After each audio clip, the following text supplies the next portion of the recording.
আজ আমি আলোচনা করব বৃশ্চিক রাশির অনুরাধা নক্ষত্রের জুলাই 2026 রাশিফল নিয়ে। আপনাদের জন্য আমি কিছু অশুভ তারিখ খুঁজে বের করেছি। এই তারিখগুলো আমি একটু জানাচ্ছি আপনারা একটু নোট করে রাখবেন। আর বাকি যে তারিখগুলো থাকবে এগুলো আপনাদের জন্য শুভ তারিখ। তো অশুভ তারিখগুলো হচ্ছে জুলাই মাসের 1, 3, 5, 6, 7, 9, 10, 11, 13, 14, 17, 19, 21, 22, 24, 25, 26, 28, 29, 30 এই তারিখগুলো অশুভ। আপনারা সকল ক্ষেত্রে এই তারিখগুলো বর্জন করার চেষ্টা করবেন। অর্থাৎ যদি বিশেষ কোনো শুভত্ব থাকে কোনো কাজে, যেই কাজটা করতে হবে বা ভবিষ্যতে এটা নির্বাহ করতে হবে, এরকম কোনো সিরিয়াস কাজ থাকলে এই তারিখগুলো বর্জন করবেন। এখন আমি বিস্তারিত আলোচনায় আসি।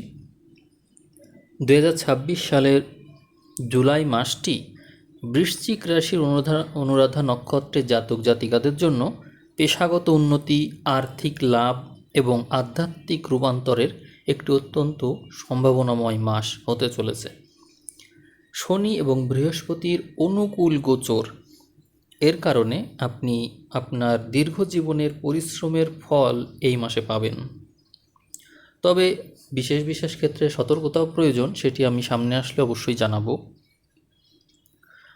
তো এখানে কর্মজীবন বা পেশাগত ক্ষেত্রে আপনার কর্মক্ষেত্রে দারুণ ইতিবাচক ফল আপনি পাবেন এবং যারা ব্যবসা বা আমদানি রপ্তানির ক্ষেত্রে যুক্ত আছেন তাদের জন্য বিষয়টি বেশি ভালো। আপনি যদি কোনো বহুজাতিক সংস্থায় কর্মরত থাকেন তাহলে এই মাসে অফিসিয়াল কাজে বিদেশ ভ্রমণের চমৎকার সুযোগ আপনার জন্য তৈরি হতে পারে। আপনি শর্টকাট এড়িয়ে চলুন, সেটি আপনার জন্য ভালো হবে। কর্মজীবনে কেতুর প্রভাব দেখা যাচ্ছে, এই জন্য মাঝে মাঝে চাকরি পরিবর্তনের ইচ্ছা জাগতে পারে অথবা দ্রুত সফলতার জন্য ভুল পথ বেছে নেওয়ারও প্রবণতা দেখা যায়, যা এড়িয়ে চলাই বুদ্ধিমানের কাজ হবে। আপনার জন্য সঞ্চয় বৃদ্ধি দরকার হবে। এই মাসে আপনার ব্যাংক ব্যালেন্সে দেখবেন যে সঞ্চয় বাড়ছে। পূর্বের আর্থিক পরিকল্পনাগুলোও এই সময়ে এসে সফল রূপ পাবে। আপনি বিনিয়োগের ক্ষেত্রে অবশ্যই সতর্ক থাকবেন। লটারি বা ফাটকা ব্যবসায় অর্থ বিনিয়োগ করা থেকে অবশ্যই বিরত থাকবেন। সম্পত্তি কেনাবেচার ক্ষেত্রে আইনি নথিপত্র খুব ভালোভাবে যাচাই করে তারপরে কাজটি করবেন। পারিবারিক পরিবেশ বেশ সৌহার্দ্যপূর্ণ থাকবে এবং জীবনসঙ্গীর পরিবারের সাথে ভ্রমণের মাধ্যমে পারস্পরিক সম্পর্ক আরও মধুর হবে। সম্পর্কের জটিলতা দেখা যায় এখানে, অর্থাৎ যারা অবিবাহিত আছেন তাদের ক্ষেত্রে এই বিষয়টা একটু জটিল হতে পারে। তবে বাগদান বা বিয়ের কথাবার্তা এগিয়ে নেওয়ার জন্য অনুকূল। আপনারা যারা সম্পর্কে আছেন তারা জটিলতা বলতে তারা ক্ষেত্র বিশেষ একটু অনিশ্চয়তায় থাকবেন, ঝুলে থাকবেন, এরকম একটা বিষয় দেখা যায়। প্রেম ঘটিত বিষয়ে সামান্য ভুল বোঝাবুঝি বা সামাজিক অপবাদের আশঙ্কা রয়েছে, তাই সঙ্গীর সাথে স্বচ্ছতা বজায় রাখবেন। এই সময়ে হজমের সমস্যা, পেটের রোগ বা মেরুদণ্ডের ব্যথায় ভুগতে দেখা যায়, তাই খাদ্যাভ্যাসে বিশেষ নজর দিতে হবে। আমি আপনাদেরকে এই জুলাই মাসে কয়েকটা তারিখ বলছি, যে তারিখগুলো অশুভ বলেছি, ওর ভিতর থেকেই কিছু তারিখ আমি আপনাদের জন্য বাছাই করে রেখেছি। এই তারিখে আপনারা খাবার দাবারের ব্যাপারে যদি সচেতন থাকেন তাহলে কোনো রোগ ব্যাধিতেই পড়বেন না। আমি তারিখগুলো বলছি। আপনারা খাদ্য সংক্রান্ত বিষয় নিয়ে যে তারিখগুলোতে অবশ্যই সিরিয়াস থাকবেন সেই তারিখগুলো হলো জুলাই মাসের 6, 7, 10, 13, 14, 21, 22, 24, 25 এবং 28, 29 তারিখ। এই তারিখে যদি আপনারা খাবার সংক্রান্ত বিষয় নিয়ে সিরিয়াস থাকেন বা একটু সতর্ক থাকেন তাহলে দেখবেন যে শরীর মোটেও আক্রান্ত হবে না, কোনো রোগ ব্যাধিতে আক্রান্ত হবে না। এই সময় আপনার চেষ্টা করবেন হালকা খাবার খাওয়ার এবং মশলা জাতীয় খাবার কম খাওয়ার বা ভারী খাবার না খাওয়া। মাংস পরিহার করতে পারলে সবচেয়ে ভালো হয়। এবং সন্ধ্যার পরে বা বিকালের পরেই শাক খাওয়া যাবে না। এরকম কিছু নিয়মকানুন আছে যেগুলো মেনে চললে আপনি দেখবেন একদম সুস্থ থাকবেন। এখন আমরা বিস্তারিত আলোচনায় চলে আসব। তো আমরা যেটি বলছিলাম একটু আগেই, আপনাদের বিবাহ পরবর্তী বিষয় নিয়ে কথা হচ্ছিল। আসুন আমরা শুরু করি সেই বিষয়ের পর থেকে। আপনারা আপনাদের মানসিক যে চাপ আছে সেই চাপটা যতটা কমিয়ে সামনের দিকে এগোতে পারেন সেটি ভালো হয় আপনাদের জন্য। কাজের অতিরিক্ত চাপের কারণে মাসের শেষ সপ্তাহে দেখা যাবে যে মানসিক অস্থিরতা কিছুটা বেড়ে যাচ্ছে, কারণ শনির বিশেষ প্রভাব এই সময় আমরা দেখতে পাবো। শনি যেহেতু আপনার মূল নক্ষত্র, এই জন্য এই প্রভাবটা আপনার উপর একটু বেশিই পড়বে। আধ্যাত্মিকভাবে প্রতিকার করা যেতে পারে, সেই ক্ষেত্রে আপনারা নিজেরা তো প্রতিকার করবেন, তবে ভাগ্যগতভাবে সহায়তা পাবেন। যেমন বৃহস্পতি নবমভাবে উচ্চস্থ থাকছে, এই কারণে আপনি একটা অদ্ভুত দৈব সুরক্ষা ও মানসিক শান্তি নিজের মধ্যে অনুভব এমনিতেই করবেন। আর শুভ প্রতিকার হিসেবে হতে পারে, আপনি যদি মানসিক চাপ আর বিপত্তি কাটাতে আসলেই চান, তাহলে আপনি যদি মনে করেন যে হনুমান চল্লিশা পাঠ করবেন বা শিবের আরাধনা করতে পারেন, এটি ভালো হয়। আপনারা যদি সেটিও না পারেন, তবে শিবের মন্ত্র আপনারা কানে ইয়ারফোন দিয়ে শুনতে পারেন, এটি আপনাদেরকে যথেষ্ট সহযোগিতা করবে। আর আপনারা বৃশ্চিক রাশির অনুরাধা নক্ষত্রে জাতক জাতিকারা ক্যারিয়ার এবং আর্থিক ক্ষেত্রে খেয়াল করলে দেখবেন এই বিষয়টা অত্যন্ত শুভ রয়েছে আপনাদের জন্য। পারিবারিক ক্ষেত্রেও মিশ্র সম্ভাবনাময় সময় হতে চলেছে এটি আপনাদের জন্য। বর্তমান গ্রহের যে অবস্থান, বিশেষ করে আপনাদের নবমভাবে যে তুঙ্গস্থ বৃহস্পতি এবং আপনাদের ছক সাপেক্ষে শনির শুভ অবস্থান দেখলে বলা যায় যে আপনার জীবনে আসলে বড় ধরনের ইতিবাচক পরিবর্তন আসবে। তো এই ক্ষেত্রে পদোন্নতি এবং স্বীকৃতির ব্যাপার রয়েছে। কর্মক্ষেত্রে আপনার দীর্ঘদিনের পরিশ্রমের সুফল মিলতে পারবে এবং বসের কাছে প্রশংসা আর পদোন্নতিরও ভালো সুযোগ পাবেন। যারা ব্যবসায়ী আছে তারা অংশীদারিত্ব থেকে লাভবান হবেন। ব্যবসায়ের পরিধি বাড়ানোর জন্য ঋণ বা পুঁজি সহজেই পেয়ে যাবেন। যারা বহুজাতিক সংস্থায় রয়েছেন বা বিদেশে যাওয়ার চেষ্টা করছেন, তাদের জন্য মাসটা চূড়ান্ত সফলতার বার্তা আনবে। পৈতৃক সম্পত্তি থেকে বা পুরনো কোনো আটকে থাকা টাকা এই মাসে আপনার হাতে চলে আসতে পারে। তো এটিকে আমরা আকস্মিক ধনলাভ বলতে পারি।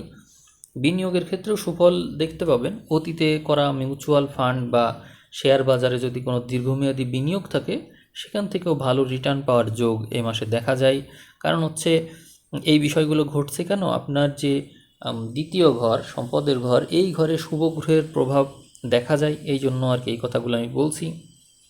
এছাড়াও অষ্টম ঘর, আপনার অষ্টম ঘরকে আমরা যদি দেখি, সেখানে গ্রহ দেখতে পাই, এই জন্য এই কথাগুলো বলা হচ্ছে। অষ্টম ঘর সাধারণত দৈব প্রাপ্তি বা হঠাৎ করে কোনো কিছু অর্থযোগ নিয়ে আসে। এছাড়াও আমরা ঋণ মুক্তিও দেখতে পাই। এই মাসে আপনি আপনার পুরনো কোনো বড় ঋণ বা ধার শোধ করতে সক্ষম হতে পারেন, যার থেকে আপনি মানসিকভাবে একটা স্বস্তি পাবেন। আমরা নতুন প্রেমের আগমনও দেখতে পাচ্ছি, অর্থাৎ অবিবাহিত যারা আছেন তাদের জীবনে এই মাসে নতুন কোনো মানুষের আগমন ঘটতে পারে, যা স্থায়ী সম্পর্কের রূপ নিতে পারে। তবে এই ধরনের মানুষের সঙ্গ আপনাকে যথেষ্ট এগিয়ে নিতে পারে, এই সম্ভাবনা রয়েছে। কারণ বৃহস্পতি শুভ প্রভাব প্রেমের ক্ষেত্রে একটা শুভ প্রভাব বিস্তার করবে। এখানে আপনার যে নক্ষত্রপতি শনি, এ এমন এক পজিশনে রয়েছে যেখানে বৃহস্পতি তার দৃষ্টি দিতে পারছে, এবং তুঙ্গস্থ বৃহস্পতি যেহেতু, এই জন্য প্রেমের ক্ষেত্রটাকে আমি অত্যন্ত শুভ হিসেবে দেখছি। আপনারা যদি মনে করেন যে কোনো রিলেশন আপনাদের জীবনে আসছে, তবে সেটিকে আপনারা আঁকড়ে ধরতে পারেন, এটি আপনাদের জন্য আমি শুভ মনে করছি। দাম্পত্যের ক্ষেত্রে আবার ভুল বোঝাবুঝি আছে। এখানে আমরা দেখতে পাই যে জীবনসঙ্গীর সাথে ছোটোখাটো বিষয়ে মতবিরোধ হতে পারে। অহংকার পরিহার করে ঠান্ডা মাথায় চললে বিষয়টি ভালো হবে। তবে একটা বিষয় মনে রাখতে হবে যে আপনাদের যে সপ্তমপতি শুক্র, এই শুক্র মাসের একেবারে শুরুর ভাগেই প্রায় প্রথম 4-5 দিন যেতে না যেতেই শুক্রকে আমরা কেতুর সাথে দশমে দেখতে পাই, যা আপনার জীবনে দাম্পত্য কলহের কারণে কর্মক্ষেত্রে যথেষ্ট বিঘ্ন ঘটাতে পারে। আপনারা এই ব্যাপারে অন্তত সতর্ক থাকবেন। যদি দেখেন যে দাম্পত্য ক্ষেত্রে বা সংসারে সমস্যা হচ্ছে, তাহলে কিন্তু এর প্রভাব কর্মক্ষেত্রে পড়বে। তাই এটি নিয়ে আপনারা অবশ্যই একটু সচেতন থাকবেন, যেন এই সংবাদ বা এই বিষয়গুলো কর্মক্ষেত্রে ছড়িয়ে না পড়ে। অর্থাৎ নিজের ফ্যামিলির বিষয়, সংসারের বিষয়, নিজের মনের দুঃখ কষ্টের কথা এগুলো কর্মক্ষেত্রে কলিগদের সাথে শেয়ার করবেন না, তাহলে সমস্যাটা বাড়তে পারে। এখনই সতর্ক থাকুন। এখন পারিবারিক বিষয়টি দেখা যায় যে এখানে পরিবারের সদস্যদের সাথে কোনো ধর্মীয় বা সামাজিক অনুষ্ঠানে যোগ দেওয়ারও সুযোগ আসতে দেখা যাচ্ছে, এবং আপনার সাথে এর ফলে তাদের পারিবারিক বন্ধনটা দৃঢ় হবে।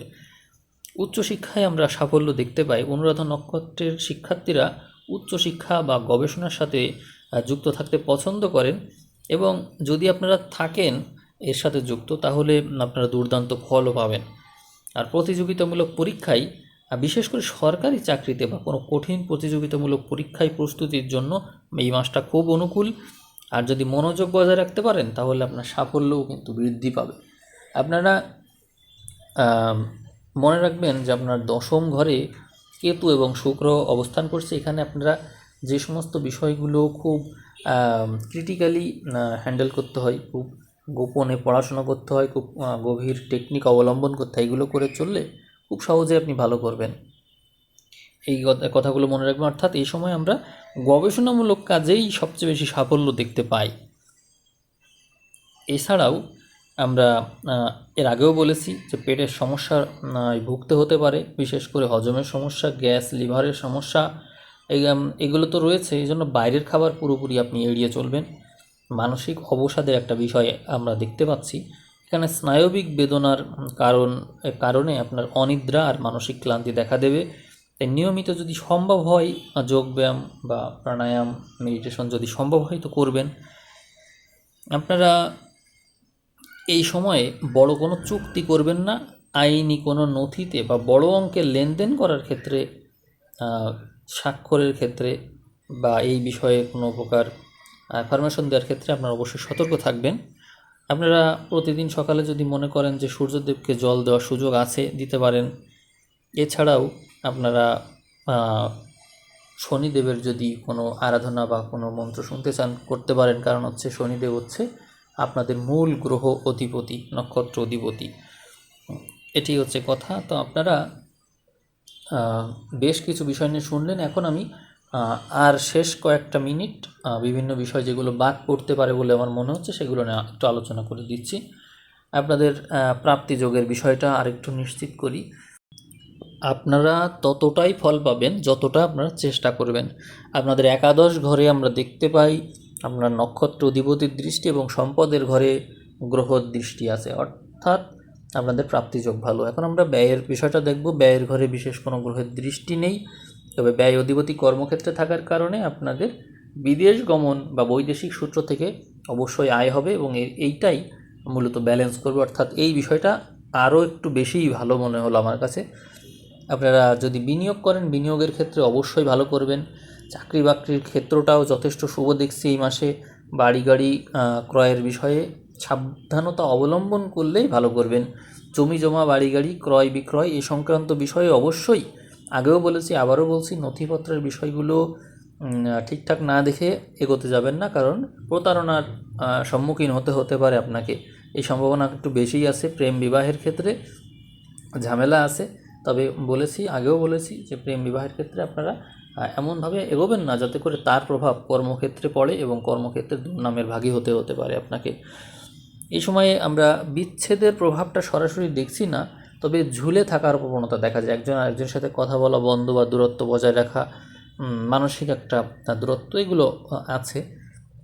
এই সময়ে সন্তানের প্রতি আপনার মাত্রাতিরিক্ত আগ্রহ দেখা যায়। সন্তান ভালো করবে, এমনকি সন্তানকে যদি উচ্চশিক্ষার উদ্দেশ্যে বিদেশে পাঠাতে চান, সেই বিষয়টা অত্যন্ত শুভ রয়েছে। আর বিদেশ ভাগ্যও শুভ আছে। যদি কেউ গর্ভধারণ করতে চায় তো এই সময় আমি নিষেধ করব, গর্ভধারণের বিষয়টাকে আমি শুভ মনে করছি না। এই সময় আমরা ফাড়া সংক্রান্ত বিষয় যে তারিখগুলো উল্লেখ করেছি, এইগুলোই আপনারা একটু মেনে চলার চেষ্টা করবেন। পড়াশোনার বিষয়ে মানসিক অস্থিরতা মাত্রাতিরিক্ত বৃদ্ধি পাবে। সেক্ষেত্রে অ্যানালিটিক্যাল বিষয় বা টেকনিক্যাল বিষয় যেগুলো আছে সেগুলোতে যদি আপনি টেকনিক্যালি পড়াশুনো করেন বা সেগুলো একটু অ্যানালাইসিস করে পড়েন, অর্থাৎ কীভাবে মনে রাখা যায় বিস্তারিত না পড়ে টেকনিক্যালি পড়া, সেই ক্ষেত্রে আপনার জন্য বেশি ভালো হবে। পরীক্ষার ফল তাহলে অনেক ভালো করতে পারবেন আপনারা। পরীক্ষার ফলের ক্ষেত্রে আপনাদের মনে রাখতে হবে যে কৌশলই আপনার জন্য সবচেয়ে ভালো ফলাফল এনে দিতে পারে।